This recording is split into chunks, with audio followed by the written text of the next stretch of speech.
Olá amigos, sejam bem-vindos. Eu estou trazendo aqui mais um vídeo para o canal Simbológico, seu canal sobre simbolismo e simbologia. E o tema de hoje é fisionomia, a simbólica da face humana. O termo é até um pouco difícil de dizer, né, devido à construção silábica, mas é um tema extraordinário que faz uma correlação dos traços do rosto com caracteres da nossa personalidade. Eu vou chamar a vinheta e a gente já volta.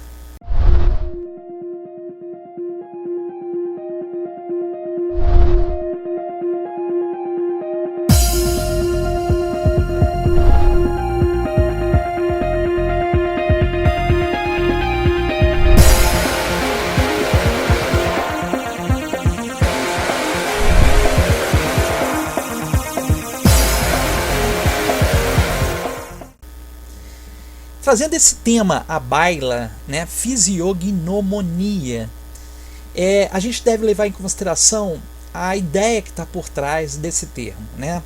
A primeira coisa que a gente entende é que fisionomia ou fisiognomonia é um estudo que trata diretamente dos caracteres com a personalidade, o temperamento e caráter humanos a partir do traçado do rosto, né? Está muito relacionado, em paralelo, com uma outra técnica chamada nefrologia, que é o estudo a partir da construção do crânio, da caixa craniana, que também tem o nome de craniologia, né?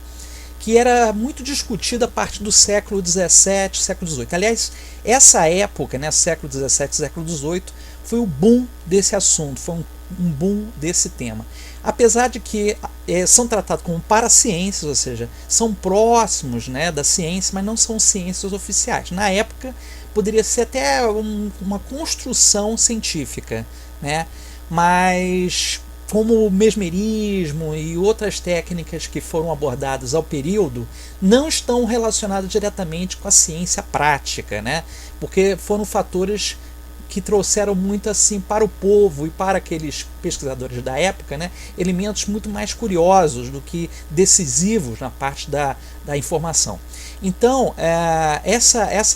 esse estudo ele não é um estudo que nasce diretamente nessa época, ele ganha status nessa época, mas já era do conhecimento dos gregos, né? O próprio Cícero já falava de um fisionomista chamado Zopiro, né? Que se vangloriava de conhecer exatamente os caracteres dos homens a partir do exame do corpo da face. Então isso é muito interessante porque os gregos já tinham conhecimento disso. Porém, foi no período renascentista que teve realmente uma grande expressão a partir do exame. Por quê? O Renascimento, a Renascença, teve como característica principal o antropocentrismo. Ou seja, colocou o homem como centro do universo. Então tudo o que estava relacionado à proporção divina, a proporção perfeita do corpo, né? A gente vê aquele homem vitruviano do Da Vinci, as esculturas de Michelangelo do Davi e outras grandes pinturas e esculturas de época, né? O estudo é exatamente da proporção divina. A preocupação deles é exatamente com a geometria ou proporção perfeita, né? E surgiram então alguns pesquisadores a partir do século XVI ao século XVIII, né? Vou colocar dessa forma. O primeiro deles foi o Giambattista della Porta, que viveu na Itália durante o século XVI. Ele tem uma obra chamada Sulla Physiognomonia Humana. Esse humano é sem H mesmo, tá, gente? Essa obra data de 1580. Então ele trata, né, exatamente do assunto. Aqui está a pessoa dele. Ele trata exatamente do assunto, né, de mostrar os caracteres humanos a partir dos traços da personalidade, né, a partir do traço do rosto, né? E houve um outro pesquisador, o Johann Caspar Lavater, que foi da Suíça no século XVI, né, que durante o período, né, que foi feita a obra, né, ele escreveu um livro chamado Fragmentos Fisionomia, né? Na verdade aqui o século é XVIII, tá, gente? Então o Johann Caspar Lavater ele foi muito importante a partir desses estudos também do rosto, essa segunda persona que aparece no nosso vídeo, né? E uma terceira persona foi Charles de Lebrun, da França, século XVII, com a obra Fisionomias, publicado pela primeira vez em 1806. Tá? Esse livro, na verdade, esse tratado, ele já foi escrito 135 anos antes, ele só foi publicado de fato no século XIX, tá? A partir de alfarrábios desse artista, desse pesquisador. Então é muito interessante a gente pensar, porque várias pessoas em torno desses três ícones, né, do estudo tiveram influência, né? Um deles foi o próprio Kant, que foi um filósofo importante, que falava exatamente dos caracteres da personalidade, e também temos Hegel, que também trouxe muito essa ideia da fisiognomonia, né, para nossos estudos dos dias atuais. Então, a ideia basicamente ela baseia-se, né, ela se baseia na questão da construção do rosto e nos elementos da natureza. A gente tem um tratado também na China falando desse assunto. Nós vamos também falar dos planetas, dos deuses correlacionados, lembrando que o estudo era baseado nos 7 corpos celestes principais: Sol, Lua, Mercúrio, Vênus, Marte, Júpiter e Saturno. A Terra também entra como um oitavo elemento, né? Como um caractere de comportamento, um caractere físico. Mas eram os 7 planetas principais aí envolvidos diretamente nesse estudo. Falando disso, né, a gente tem aí o rosto como reflexo do corpo, porque tal como a gente vê, por exemplo, na auriculoterapia, na própria acupuntura, na reflexoterapia, no doin, na acupressura, na massoterapia e outras técnicas orientais, nós temos a correlação de parte do nosso corpo com outros órgãos, porque o corpo não é separado. O corpo, como os outros corpos sutis, estão integrados, estão em movimento simultaneamente. Nós temos também aí as correlações do corpo físico com outras áreas do corpo, né? Então o rosto ele trata, né, diretamente um reflexo de outras áreas, assim como a orelha tem pontos, né? A orelha lembra até um feto, né?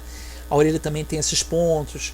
Nós temos aí também o estudo dos meridianos do corpo relacionados diretamente com órgãos, né? Às vezes você está tratando uma coisa na cabeça, mas tem uma parte no outro, e um extremo oposto do corpo, diretamente o extremo oposto. Então são curiosidades muito interessantes nesse tratamento, né? E aí o que acontece? Os chineses particularmente fizeram um estudo baseado nos elementos, né? A gente lembra que os elementos na China não é só o fogo, a terra, a água e o ar. Nós temos também o metal e nós temos também a madeira. Então, dando um exemplo aqui para vocês, por exemplo, uma pessoa com rosto de água, ela é uma pessoa que tem o quê? Uma característica, um rosto mais redondo, né? Porque a pessoa ela tem uma influência muito grande do elemento aquoso. Então são pessoas mais sensíveis, né? São pessoas que retêm muito líquido no corpo, são pessoas muito mais expressivas, né? Através de seus próprios sentimentos. Então é uma característica. Aqui a pessoa de fogo ela tem um rosto mais incisivo, né? Então a pessoa tem assim uma natureza mais dinâmica, mais esperta, né? Uma pessoa mais alerta, uma pessoa mais impulsiva, uma pessoa mais instintiva, né? Do ponto de vista da ação. E a pessoa, por exemplo, aqui de metal é um rosto mais duro, né? Então são pessoas mais calculistas, muito mais racionais que as pessoas de ar, porque elas são frias e calculistas, né? Então isso aqui é uma curiosidade que a gente tem a partir do rosto e dos elementos, que a gente poderia explanar, mas isso vai ficar para uma outra ocasião. Quando a gente pega o rosto e os planetas, né, o estudo fisiognomônico trata exatamente dessas partes, né, desses corpos que estão diretamente relacionados ao ser. Então lembra daquele axioma de Hermes Trismegisto, aquilo que está em cima está embaixo e vice-versa, né, que é uma máxima alquímica, uma máxima gnóstica. Você tem, por exemplo, o rosto solar como uma pessoa que demonstra o que? O rosto é claro, é aberto, é simpático, né? É uma pessoa assim que tem uma natureza muito entusiasta, né? Demonstra realmente uma vivacidade no rosto, né? Passa uma ideia de alguém assim artístico, expressivo, né? Já a pessoa lunar é melancólica, aquosa, parecida com aquele rosto de água, né? Então aquela pessoa que é mais aquosa, é uma pessoa mais de uma natureza mais pachorrenta, mais sensível, né, mais introspectivo, enquanto que o solar é mais extrovertido, mas ele tem um temperamento mais aberto, extrovertido, o lunar é totalmente tímido, fechado, encerrado em si mesmo, né? Já o rosto, por exemplo, terrestre, o lunar e o terrestre tem uma característica em comum, os dois têm uma tendência a ganhar peso, né? Sendo que o lunar ele tem tendência a ganhar peso mais pela água e o terrestre pela gordura. Então o rosto de terra é um rosto que é muito marcado, ele tem marcas muito de expressão, são pessoas que passaram por muita dificuldade, né? Passaram por muitos desafios também na própria vida, mas são pessoas calmas, normalmente pessoas muito pacientes, pessoas muito, às vezes tacanhas, né? Mas ele demonstra assim um comportamento mais rude. Demora às vezes para pegar algumas coisas na questão do raciocínio, mas são pessoas muito práticas, né? E o rosto mercuriano, por exemplo, ele é um rosto que demonstra alguém que passa perspicácia, esperteza, né?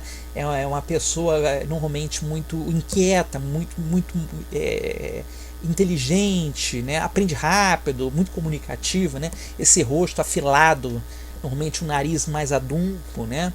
O rosto marciano é um rosto de alguém que tem uma sobrancelha normalmente fechada e um rosto mais... Parece que a pessoa está sempre com raiva, né? E às vezes ela passa uma imagem de alguém que não é totalmente simpática. É uma pessoa mais combativa. Então o rosto da pessoa que tem a característica de Marte é uma pessoa que tem um espírito mais belicoso, né? Mais explosivo, mais sanguíneo, ou para colérico, até mais colérico que sanguíneo, né? Porque o sanguíneo está mais no Mercúrio. Ao passo que o tipo jupiteriano também tem uma tendência a um rosto bolachudo, né, mais pachorrento, ele pode ganhar peso também, né, mas a tendência às vezes é um rosto mais largo. Né, não é necessariamente um rosto que precisa ser gordo, né, como acontece às vezes no tipo lunar ou no tipo terrestre, mas é um rosto largo, é uma pessoa também muito sincera, muito espontânea, muito brincalhona. Né. O rosto venusiano tem traços muito finos, né. O lunar pode ter traços finos, contando que a pessoa ela não ganhe muito peso, né? Se ela ganhar peso, ela perde, porque ela fica com aquela fisionomia de ovo, né? Ao passo que o Vênus não, tem um traçado mais fino, mais delicado, né? O nariz é mais menorzinho, né? O traçado da boca é bem feito. E aí temos por último aqui o tipo saturnino, que é delgado, né? Um rosto mais magro, uma ossatura muito forte, um tipo cheio de marcas de expressão, uma pessoa assim muito... passa uma imagem, parece uma pessoa depressiva, né? Uma pessoa com o rosto muito fechado, muito sofrido. A gente pensa que o tipo terra, o Saturno, se aproxima apenas na questão do esforço, né, do trabalho. O terrestre, né, é muito constante, o Saturno também, sendo que o terrestre ele é mais simples, a pessoa tem uma natureza mais simples, mais campestre. O saturnino não, ele é mais urbano e ele é mais prolabore, ambicioso, tá? Ao passo que o terrestre ele é mais simples, ele é mais assim, não vou dizer acomodado, né? Mas ele é mais acostumado a ter uma vida mais simples, mais sublime. Aí no caso nós temos até algumas esculturas aqui dos deuses que eu separei para mostrar para vocês exatamente alguns caracteres. Você pega aqui, por exemplo, Apolo, né? Que tem esse rosto, essa cabeleira, né? Esse rosto de luz, esse rosto também vivaz, né? Que lembra o tipo do rosto solar, né? Em oposição a Artemis, né? Que é uma deusa lunar, que tem um rosto mais arredondado, traz um traçado mais fechado, mais tímido, né? Mais delicado, mais fechado também. Aqui é extrovertido, aqui é introvertido. Aqui nós temos o rosto Deméter, que representa a terra, né? É um rosto cuja a face ela é mais dura, né? Então mostra alguém que demonstra ou passa até sensualidade, né? Mas também tem um tipo introvertido. Ao passo que a pessoa que tem um caráter mercuriano, né? Que é esse deus aqui, é uma pessoa que tem um rosto normalmente mais assim afilado, também muito vivaz, muito inteligente, sempre parece, quando você olha para o rosto da pessoa, parece que está sempre com um sorriso, né? Parece que a pessoa está debochando e rindo, mas não. É que a pessoa já tem esse caractere, parece que a musculatura do rosto já está congelada no sorriso. Então é uma pessoa que passa, né, a imagem de alguém gozador, brincalhão, que pode ser até, né? Aqui nós temos o rosto de Afrodite ou Vênus, né? A simbologia está muito ligada à beleza, um rosto mais fino, bem, o traçado é mais delicado, né? E tem uma característica realmente de um lado fino, um lado realmente muito bem feito, né? Tudo muito bem torneado, né? Os traços realmente são muito delicados. Aqui o rosto de Marte, um rosto mais fechado, a pessoa parece que está sempre pronta para brigar, né? Você olha para a pessoa assim, nossa, que cara de mal encarado, às vezes, né? Porque tem 3 deuses assim, 2 deles em especial, que é o Marte e o Saturno, que trazem realmente uns caracteres realmente mais fechados, né? Então o tipo Marte parece assim muito, às vezes parece uma pessoa zangada, mas pode ser uma pessoa também assim, com um rosto que presta atenção em tudo, é muito esperto, também está ligado no lance, tudo que acontece. Já o tipo jupiteriano, que é esse aqui, ele tem um rosto bem largo e também uma cabeleira bem, às vezes, grande, né?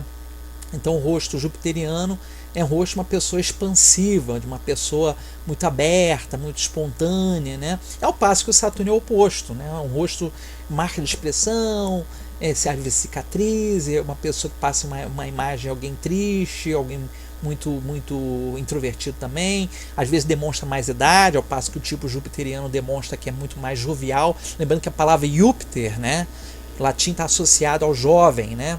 E Cronos está ligado a tempo, né, que é o Saturno romano. O Cronos grego é o Saturno, e o Saturno romano tem uma relação, né, uma correlação simbólica. Então o tipo saturnino é um tipo que passa sempre uma imagem de alguém mais velho e alguém realmente mais sisudo. Aí nós temos a zoomorfologia, aí vem o estudo de Charles Lebron, que faz um estudo bem interessante sobre alguns caracteres a partir dos animais. Porque na zoomorfologia, que é um estudo da fisiognomonia, parte-se do pressuposto que todo ser humano tem um animal dentro de si, que não tem nada a ver diretamente com a história do xamanismo do animal de poder, tá, gente? Não confundir. Isso tem mais a ver com caracteres do rosto mesmo, tá? Como esses caracteres são trazidos. Eu vou trazer num próximo encontro, né, até alguns atores, artistas, né, atrizes com caracteres desses seres, né, para vocês poderem conhecer algumas pessoas que têm esse traçado, para vocês entenderem melhor como é que esse traçado é lido. Mas esse estudo aí de Charles Lebron, ele foi publicado em 1806, mas ele foi, na verdade, feito 135 anos antes, exatamente a partir do estudo da curiosidade, né? O Charles Lebron ele foi também um pesquisador da geometria humana, né? Dos traçados do corpo, né? Inclusive da parte de frenologia. A frenologia ela caiu num conceito muito preconceito, né? Vamos colocar dessa forma, né? Porque até depois do Iluminismo, até no século XIX, as pessoas eram basicamente analisadas pelo formato do crânio. Isso aí explode, inclusive no período da Segunda Guerra com Hitler, a questão dos traços do rosto, né? Cor de olho, cor de cabelo, né? Para dizer que a raça pura era uma raça ariana. Então as pessoas tinham um preconceito muito grande com o formato do rosto, uma cor de pele diferente, né? E aí ficou também estigmatizado. Já a fisiognomonia já estuda alguns outros aspectos que não estão ligados diretamente à questão do formato do crânio, mas está diretamente ligado à questão de sobrancelha, nariz, boca, formato dos olhos, queixo, lábios, entendeu? Até as orelhas e tudo mais. Então, cabelos, né? Tudo isso é levado em consideração. Então, vou apresentar para vocês aqui 15, vamos colocar assim, aspectos homorfológicos relacionados ao ser humano. Eu poderia apresentar uma outra grande quantidade, mas eu escolhi aqui alguns para apresentar para vocês, para matar essa curiosidade. Nós temos aqui o tipo urso, por exemplo, uma pessoa que é mais possessiva, territorialista, né? Esse tipo de tipo urso, ele é muito observador, né? E quando ele agarra-se a alguma coisa, ele não solta, né? Como o urso faz. Então a gente vê que o estudo de Charles Lebron ele representa exatamente um tipo de pessoa pachorrenta, às vezes gordona, né? Mas uma pessoa que tem uma natureza muito possessiva. A segunda é o javali, que mostra uma pessoa diretamente de uma natureza comilona também, né? E também que tem uma tendência de ser muito materialista, né? Então o javali, diferente do porco, tem também uma fisionomia do porco, né? O javali é mais selvagem, é uma pessoa mais sexual, enquanto que o tipo porco é mais sensual, né? Então esse aqui é um tipo mais sexual. Então a pessoa que pode ser também glutona, né? E pode ser agressiva se sentir ameaçada no teu próprio território, né? Aí temos o tipo camelo, que é um tipo que carrega todo mundo nas costas, literalmente. É um tipo normalmente que demonstra às vezes pouca percepção da realidade, né? São pessoas às vezes são pessoas até calmas, tá? Mas são pessoas às vezes que ficam muito distantes, né? Lembra que o camelo é um animal de clima desértico, né? Dessas pessoas normalmente elas são muito solitárias. A característica, a personalidade do tipo camelo, né, é de alguém que realmente se gosta de retiros, né? Mas que normalmente quando se prontifica a ajudar, carrega todo mundo nas costas, como o camelo faz, né? Aí nós temos o tipo gato, que é muito curioso, é muito vivaz também, uma natureza realmente que consegue perceber coisas que estão acontecendo nas entrelinhas, muito inteligente, né, muito observador, né, que não deixa passar um alfinete. Então é uma pessoa que tem uma natureza que não é muito dedicada ao lar, não se fixa, né? O gato te faz isso, né? Às vezes está dentro de casa, ele sai, ele dá a volta dele e volta, né? Então essa pessoa normalmente tem uma natureza mais pouco caseira. O tipo, por exemplo, javali, touro, né? São caseiros, né? O tipo cão, né, é mais caseiro. O tipo gato não é tão caseiro, não? Então essas pessoas são muito sensíveis, né, muito intuitivas. Nós temos o tipo touro, né, que tem uma característica, aí saiu a touro, né, é o touro. O touro tem uma característica que normalmente é de um comportamento mais denso, né, uma pessoa de uma personalidade mais fechada. São normalmente pessoas de um temperamento muito forte, né? São pessoas muito também possessivas, né? Mas são pessoas que têm massa muscular, têm muita força, né? Então a característica dessas pessoas também é a questão da sensualidade, mas é principalmente da força, né? São pessoas muito fortes, gostam de malhar, né? Tem uma natureza realmente muito voltada para o corpo, né? Para os prazeres do corpo. Aí temos o tipo burro, né? Vai falar, o tipo burro é burro. Não, não é burro. O tipo burro, na verdade, é muito prestativo, né? São pessoas, muitas vezes, que se submetem a trabalhos mais pesados, né? Mas são pessoas muito prestativas, muito leais, muito dedicadas, né? Então tem esse tipo de caractere também muito curioso, né? Nós temos o tipo águia. O tipo águia é o tipo rapina, né? Literalmente. Então são pessoas que são vigilantes, acompanham tudo que acontece à volta, são pessoas muito intensas, são pessoas muito também muito capazes realmente de controlar o que está acontecendo, tendo uma personalidade muito forte, muito observadora também, tá? Nós temos o tipo bode, que é um tipo filosófico, né? As pessoas do tipo bode gostam muito de filosofia, de magia, de conhecimentos gerais, né? São pessoas inclinadas ao conhecimento das técnicas ocultas, né? Dos mistérios, né? E tem uma personalidade enigmática, né? E o bode está encerrado em vários significados simbólicos, né? De acordo com algumas culturas, da Idade Média para cá, né? E ganhou muito esse status, né? A partir de, inclusive, Bafomé. Então são personalidades muito cheias de fé, né? E também muito trabalhadoras. Aí nós temos o tipo leão, que é magnânimo, generoso, mas também pode ser orgulhoso, né? Pode ser presunçoso, ele pode ser também egoísta. Então ele tem essa natureza também que demonstra um rosto aberto, né?